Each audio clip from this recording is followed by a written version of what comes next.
Eu me chamo Andiara Nóbrega, eu estudei letras, sempre fui uma pessoa muito de humanas, sempre li muito. Eu venho de uma família de 6 irmãos, eu sou a mais velha. A gente é de Campinas, daí a gente mudou para São Paulo, e daí a minha mãe falou: eu não vou ficar aqui dentro desse apartamento, certo? Meu pai é engenheiro, ele trabalhava, minha mãe não trabalhava.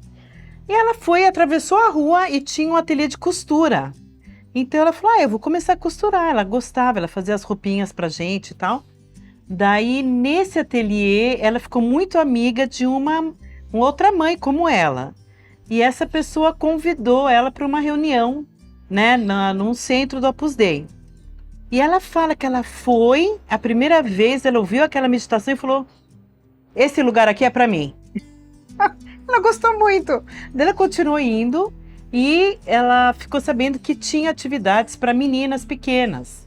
Então eu tinha 10, a minha irmã tinha 9 e a gente começou a ir para atividades de artesanato, também tinha a formação humana e tal. Eu comecei a ir, gostei muito e tal, continuei, mas claro, chegou a adolescência, pernas para que te quero, me deixe tranquila.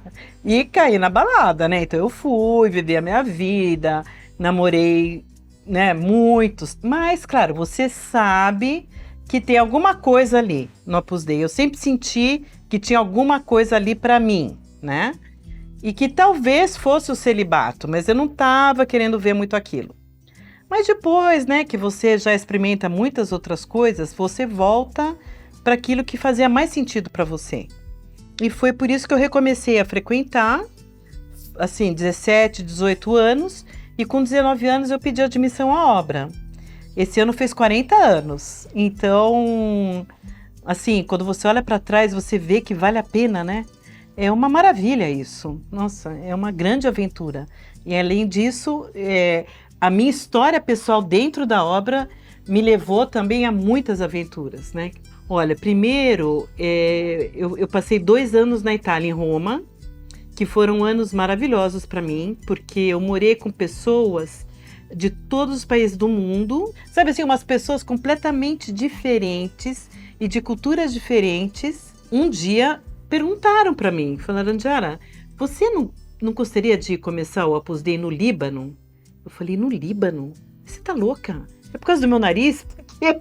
Ou porque eu falo francês, porque eu tinha estudado francês também. Por uma coisa ou pela outra, pensaram em mim. E eu quis responder na hora, mas falaram: não, você vai pensar com tempo, não é para responder agora, você vai pensar, ver os prós, ver os contras, e daí depois você responde com calma. Então eu sempre pensei isso: se elas pensaram em mim, é porque eu acho que vai dar certo. E se não der certo, eu volto para o Brasil. Fui em 97, eu fui para lá. E fiquei 24 anos. Só 24 anos. Mas que foi uma aventura maravilhosa, né? Não é que funda nem hospitais, nem escolas, nada. A gente dá formação e depois cada pessoa, né, com o seu livre arbítrio, ela vai vendo onde que ela pode atuar de uma maneira, né, que faça uma diferença para a sociedade. Eu fui com 5 pessoas. Eu saí de uma casa com 150 e eu cheguei num apartamento mínimo com 5 pessoas. Uma da França, uma da Venezuela, uma da Colômbia, uma da Austrália, outra da Espanha, 5, 6. Mas foi muito legal, porque o fato de viver num país tão diferente fez com que a gente se unisse muito. E era um país onde também tinha muita tensão, porque teve poucos momentos de guerra, 2 que eu passei lá, mas depois tinha muitos atentados, né, de carro-bomba. E isso era uma coisa que acontecia a qualquer momento, em qualquer lugar.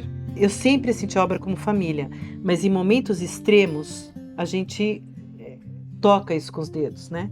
Em 2005, eu fui diagnosticada com um câncer de mama e eu tinha acabado de mudar para uma casa de reuniões de convivências com mais 2 pessoas. Nós éramos 3. Eu falei: meu Deus, né? E agora? E daí, Andiara, você não se preocupa. No Líbano existem médicos muito bons, mas o sistema hospitalar, né? E a gente tinha acabado de perder um amigo que tinha tido uma infecção generalizada em tratamento de quimioterapia no hospital. Então falaram para mim, você vai para onde a gente conhece, que é a Espanha. Vai para lá e você vai ser tratada lá. Eu falei, mas aqui só tem duas, como é que vai ficar essa casa? Como é que vai ficar, né? Eu era diretora nesse momento desse lugar. Me falaram, Diara, você não se preocupa com isso agora. Você vai se tratar, você fica tranquila. E de fato, foi maravilhoso, deu tudo certo, né? Momentos difíceis, né? Quando assim, eu fui lavar a cabeça depois da primeira sessão e vinha a mecha, assim, do teu cabelo, né? Então, uma que estava lá comigo falou, cortar el pelo, agora. Fomos lá para baixo, ela falou pro cabeleireiro, vira a cadeira de costas pro espelho e passa a máquina zero. Vai ficar linda. Olha, a gente já fez os testes das suas perucas, você vai ficar maravilhosa. Quer dizer, uma coisa assim de tirar o drama. Sempre eu senti isso, né? Uma família que não dramatiza as coisas, né? Então lá no Líbano também tinha um carro bomba, tal. Ai, gente, né? Então, nós estamos aqui, né? Não aconteceu nada, tá tudo bem, temos que fugir, né? Isso foi bem engraçado, porque eu acabei esse tratamento, voltei para o Líbano e depois de uma semana o aeroporto foi bombardeado. E daí foi o ataque de Israel de 2006.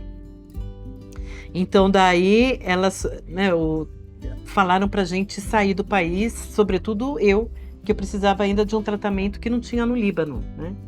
Então daí a gente fazia piada de tudo, porque a gente teve que fugir num buque de guerra para Chipre, e eu com meu lencinho na cabeça lá e para a BBC para fazer uma entrevista. Você tá bem? Eu falei, eu só acabei de acabar, né? Tratamento de quimioterapia, agora tem que fugir aqui nesse navio de guerra, mas tá tudo ótimo, né? E fazendo aquela piada com uma mexicana que estava comigo. Quer dizer, eu acho assim, que quando você tá nessa família, não existe nada que possa te afetar, impactar negativamente, que venha de fora. E eu posso falar nada, porque mais do que essa doença, do que guerra, acho que não sei se vai ter outra coisa, né? A gente tem que estabelecer pontes com a cultura atual através disso, da filosofia, da psicologia, e a obra sempre, assim, me ajudou muito a ir mais em profundidade nos meus estudos, nos meus conhecimentos.